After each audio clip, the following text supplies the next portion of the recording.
మీరు వచ్చేసారు కదా ఒక్కొక్క డిస్టిక్ నుంచి మీ డిస్టిక్లో ఏం స్పెషల్? మా డిస్టిక్ డిస్టిక్ పేరు చెప్పు. కామారెడ్డి డిస్టిక్. తెలంగాణ తిరుపతి ఉన్నాయి. టెంపుల్స్కి ఫేమస్ ఎక్కువ. టెంపుల్స్కి ఫేమస్ కామారెడ్డి. బ్రో మాది మెడికల్ కాలేజ్ ఫేమస్ అది ఇక్కడ మహబాద్లో. రీసెంట్గా పడ్డది. రీసెంట్గా పడ్డది అంటే కేసీఆర్ గవర్నమెంట్. కేసీఆర్. అది ఫేమస్. సూపర్. మీకు బ్రో? నగర్ కందల్ Somasila. Super. Tiryani waterfalls అదే ఇక్కడ మన బెల్లంపల్లి దగ్గర.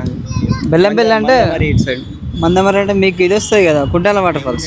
అది ఆదిలాబాద్ సైడ్ వస్తుంది. నాది కొమరంభీం ఆసిఫాబాద్ డిస్టిక్ వస్తుంది. ఇప్పుడు చేంజ్ అయింది కదా. అవును, చేంజ్ అయింది. Okay, nice. నీకు bro? Nalgonda Chaya Someshwara temple, Nagarjuna Sagar, fluoride water అప్పుడు. అవును, ఇప్పుడు లేదు కదా ఫ్లోరైడ్ వాటర్. Okay, super. అంతే. ఓకే, ఒకసారి నాగార్జున సాగర్ రావాలి. నీకు బ్రో? మా దగ్గర టెంపుల్స్ ఇట్లా దోమకొండ ఫోర్ట్ అని ఇట్లా సేమ్ కామారెడ్డి ఇద్దరిది అట్లా. Okay, super. మంచిగా ఎంజాయ్ చేసారా హైదరాబాద్?